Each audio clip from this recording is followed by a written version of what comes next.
শনিবার সকালে তেলিয়ামুড়া থানা চত্বর কার্যত উত্তপ্ত হয়ে ওঠে বাস কন্ট্রাক্টর দীপঙ্কর ভক্তের গ্রেফতারকে কেন্দ্র করে। শ্রমিক মহলের অভিযোগ, তাকে উদ্দেশ্য প্রণোদিতভাবে এক মিথ্যা মামলায় ফাঁসানো হয়েছে। ঘটনার সূত্রপাত শুক্রবার সকালে। অভিযোগ অনুযায়ী আগরতলা থেকে তেলিয়ামুড়াগামী একটি বাসে যাত্রাকালীন সময়ে দীপঙ্কর ভক্ত নাকি এক মহিলা যাত্রীর শরীরে হাত দেন। পরবর্তীতে ওই মহিলা শুক্রবার রাতে তেলিয়ামুড়া থানায় লিখিত অভিযোগ দায়ের করেন। তবে এখানেই শুরু হয় বিতর্ক। শ্রমিকদের দাবি, লিখিত অভিযোগ দায়েরের আগে শুক্রবার বিকেল প্রায় 3:30টায় হাওয়াই বাড়ি নাকা পয়েন্ট সংলগ্ন এলাকা থেকে পুলিশ দীপঙ্কর ভক্তকে থানায় নিয়ে আসে। তাদের প্রশ্ন, যখন তখনও কোনো লিখিত অভিযোগ জমা পড়েনি, তখন কিভাবে পুলিশ তাকে গ্রেফতার করলো? এদিকে শ্রমিকদের আরও অভিযোগ, তেলিয়ামুড়া বাস চালক সংঘের এক শীর্ষ নেতা তপন দাস মহিলার সঙ্গে যোগাযোগ করে বিষয়টি আপোষের চেষ্টা করেছিলেন এবং পরে উদ্দেশ্য প্রণোদিতভাবে দীপঙ্কর ভক্তকে মিথ্যা মামলায় ফাঁসানোর পরোক্ষ মদত দেন। শনিবার সকালে শ্রমিকরা থানার সামনে বিক্ষোভে ফেটে পড়েন। তারা পুলিশের ভূমিকার তীব্র সমালোচনা করে বলেন, একজন শ্রমজীবী মানুষকে অন্যায়ভাবে ফাঁসানো হচ্ছে, আর আমরা চুপ করে থাকবো তা হবে না। অন্যদিকে পুলিশ প্রশাসন এই বিষয়ে কোনো মন্তব্য করতে রাজি নন।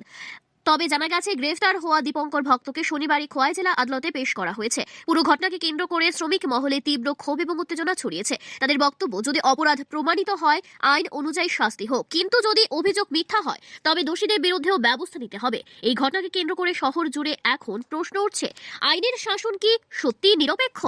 তেলিয়ামুড়া থানা কি জনগণের নিরাপত্তার নাকি ক্ষমতার চাপে নত যেন এক প্রতিষ্ঠান?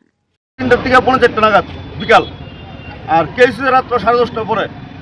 এর আগে কোনো জেডি এন্ট্রি নাই, কোনো এফআইআর নাই, কিছু নাই। তাহলে কী কারণে তারা অ্যারেস্ট করা হয়েছে?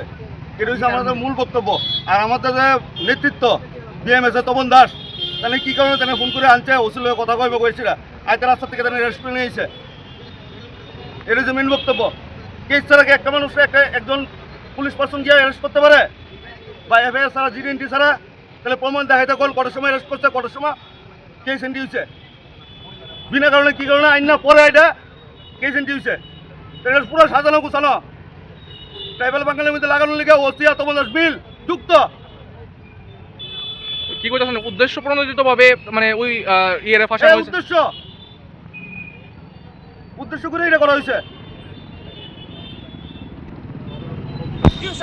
ঘটনা হয়েছে কালকা চন্দ্রপুর টু আগরতলা যে বাস সার্ভিস, তো বাস আসার সময়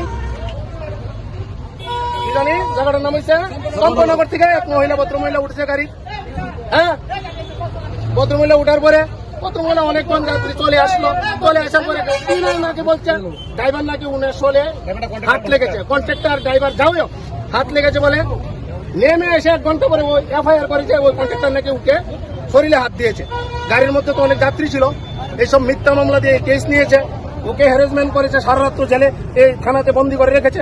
এইসব এটি মিথ্যা মামলা দিয়ে মানুষকে, আর শ্রমিককে, ড্রাইভার শ্রমিক যারা কন্ট্রাক্টর তাদেরকে দাবা রেখে যায় না। এই জন্য আজকে সারা শ্রমিক Agartala, Teliamura, driver, auto rickshaw, max যা কিছু আছে সবাই একত্রবদ্ধ এখানে একটা মিলিত হয়েছে। আপনারা কি যান চলাচল কি স্বাভাবিক আছে না বন্ধ রাখছেন? না, যান স্বাভাবিক কিছু আছে, কারণ আমরা চাই না মানুষের কোনো হ্যারাসমেন্ট হোক। আর কিছু গাড়ি বন্ধ আছে, যারা বলছে আমরা আজকাল শ্রমিক, আমরা কাজ করবো না। এখানে কোনো যা কিছু আছে, যাই কিছু হোক।